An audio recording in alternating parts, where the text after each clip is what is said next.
Thomas, Percy, and James were looking at the early morning sky. "Everyone's so much happier when springtime comes," said Thomas. "Everyone except Sir Topham Hatt," grumbled James. "He seems to be working us harder than ever. I'm tired of these coastal runs." "He just wants everything to be ready for the holidays," replied Percy. "Anyway, salty air makes me all cheerful in my smoke box." "Pah!" snorted James. "It's the countryside that really gets me fired up. It's the only place to be." And he puffed away to collect his freight cars from the docks.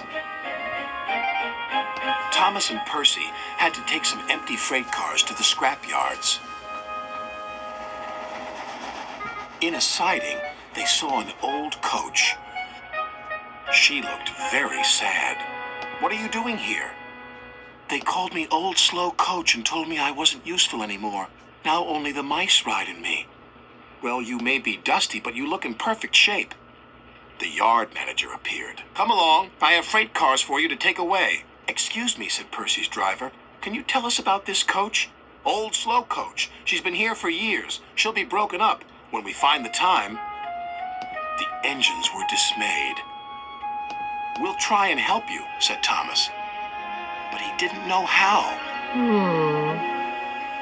Meanwhile, James was enjoying himself. "This is the life," he chortled. But he was heading for trouble. One of the fuel cars was leaking. Then, suddenly, it caught fire. "Oh, help!" cried James. They reached a siding, and his driver gave the alarm. "It's fuel, and it's dangerous." As Thomas and Percy approached the junction, they saw the smoke and a guard waving a red flag. "Sparks from James's funnel have set the cars ablaze," he called. "The fire is under control, but it's quite a mess." "You said the countryside got you all fired up, James," said Percy, "but I didn't think you meant it in this way." "Ha!" snorted James. "It was the stupid car's fault, not mine." "It's safe to proceed now," called a fireman. Thomas and Percy now felt sorry for James. It wasn't long before they reached the station.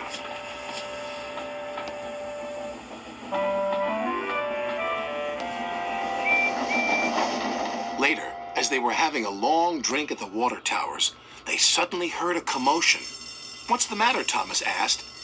"It's another fire at the workman's hut," replied Thomas's driver.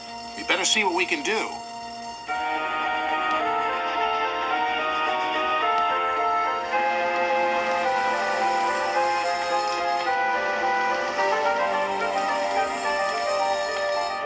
The fire engines had a big problem. "We are completely out of water," cried a fireman. "We can't use seawater because it clogs our works. You'll just have to let that building burn." Then Thomas had an idea. "Why don't you use the water in our tanks? We've just refilled them." The firemen wasted no time. "You're very clever engines," chuckled their drivers. Soon the fire was out, but the hut where the workmen lived was destroyed.